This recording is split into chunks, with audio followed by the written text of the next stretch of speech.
Storytelling has been a really important part of my life. When I first went to church as a kid, I went to a congregational church, first congregational church in Great Barrington with my parents. My dad was a deacon. At one point, my mom was a secretary of the church, which of course means she ran the church, and especially because it was my mom. But whenever I'd be there, I would most of the sermons I would kind of count how many words they said a minute. That was my kind of main thing I did during the sermons, unless they told a story. And whenever anybody told the story, it was like, whoa! It was just there. Sometimes someone who was a missionary would come and they'd tell the story about their mission. They'd tell this amazing story about these big birds they saw flying. I remember one story about these huge birds that he saw, and I would just be completely in awe, and the time went by really fast. And so I became a storyteller professionally, and that is that I studied storytelling, went to conferences, and I told story in my work with children a lot, folktales mostly. So I'm making storytelling one of the themes of the service. And here's a little story for you, and one of the really oldest stories from Aesop. So this heron, it was the morning, and she walked with her big, thin legs into the edge of the pool to have her food for the day, and it was the morning time, and she saw these beautiful big fish going by, and she thought, I'm not really hungry yet. I'm not going to bother eating any of those fish. And the hours went by, and she just was looking around, and then it was about noon, and she got a little bit hungry, and she said, well, maybe I'll have something to eat now. And this small little trout went by. She said, oh, it's just a little trout. I'm sure some bigger fish will go by. I'm not going to bother eating that little thing.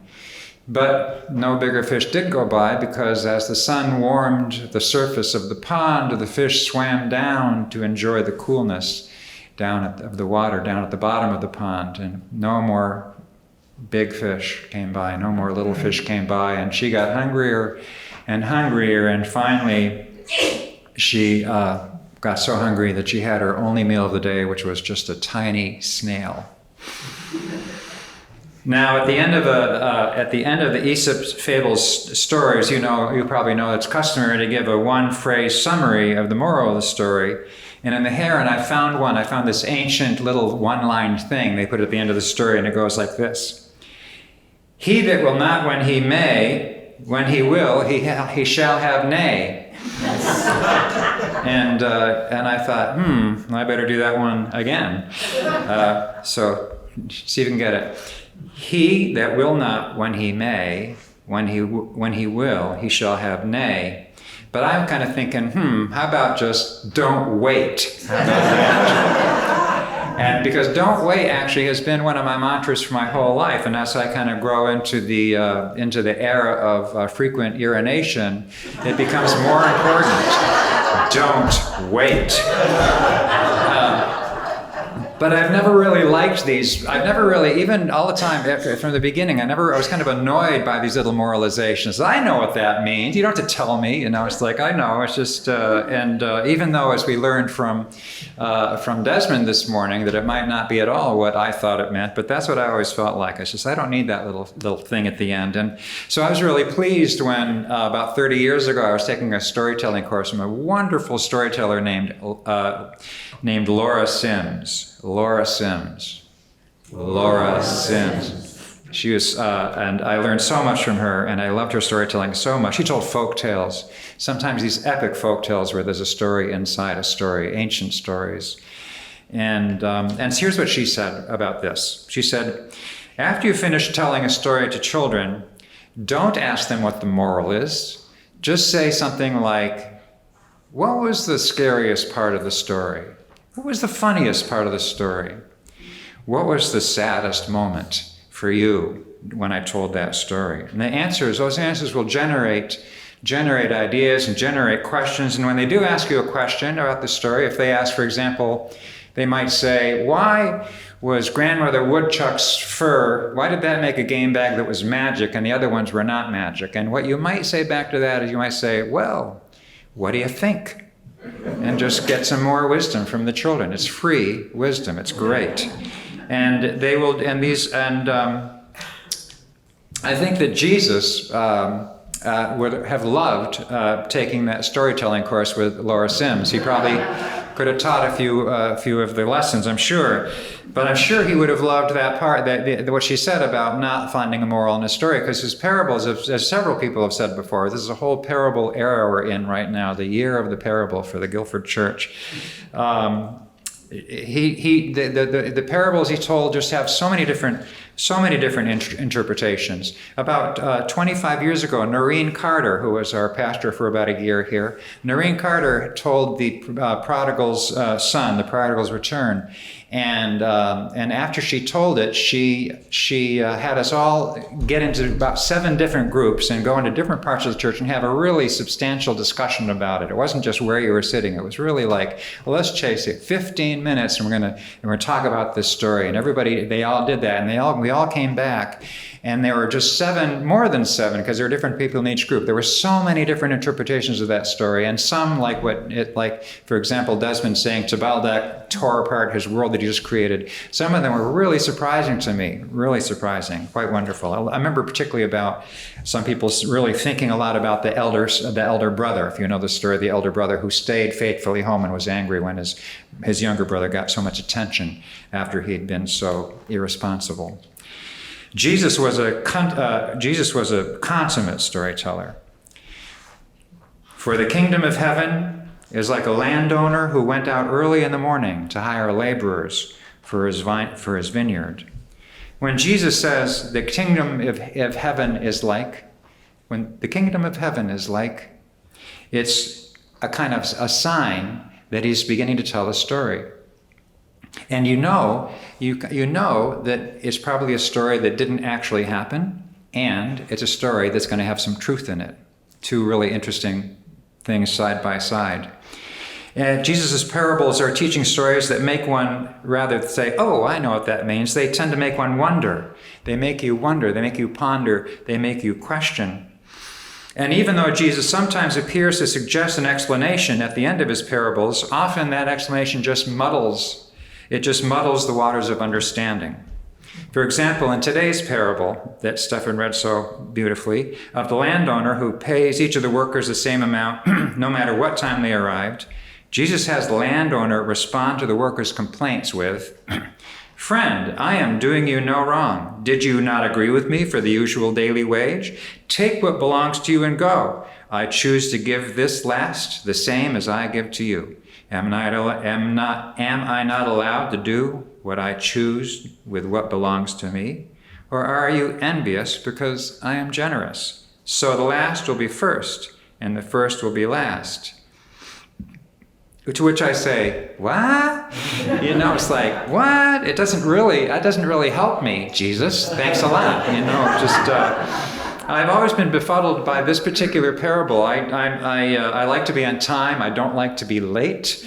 I sometimes get annoyed when other people are late. I know it's my problem. And I think folks should be paid fairly and on time for their work.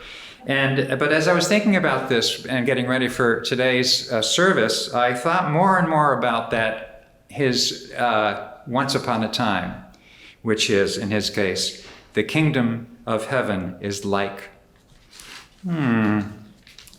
My dear lifelong friend from high school, Anna Meyer, who we were so close, we called each other sister and brother. I always called her my sister, and she called me my brother, her brother.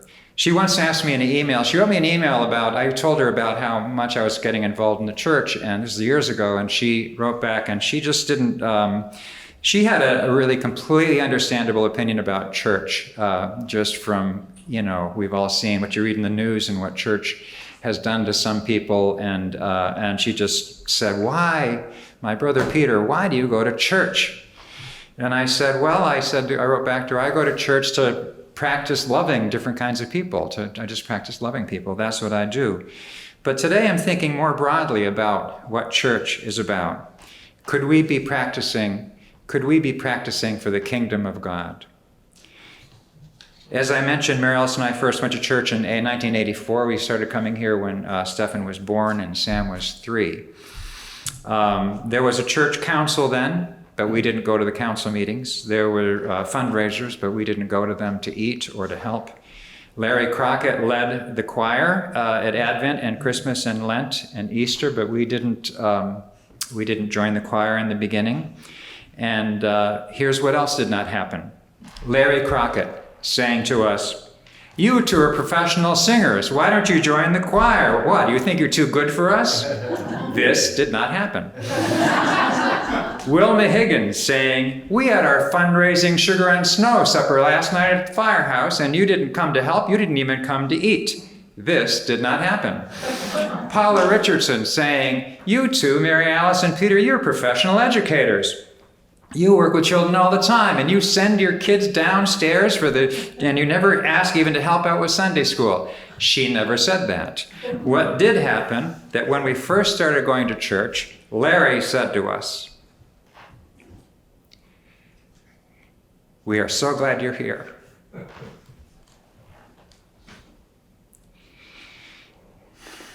Wilma Higgins, Paula Richardson, they said to us, "We are so glad you're here." Shirley Crockett said to us, "We are so glad you're here."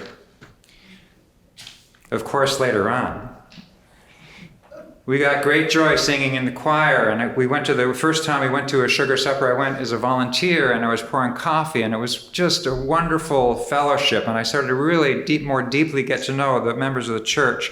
And one day, Shirley Crockett, I don't know, it was some specific issue, Shirley invited me to a council meeting. I'd never been to one before, and it was a revelation to see what was going on behind the doors of just the daily worship. And I started learning how much more the church was than the Sunday services, and it was pretty wonderful. So now, here's my new understanding of the parable of the landlord and the vineyard worker. The kingdom of heaven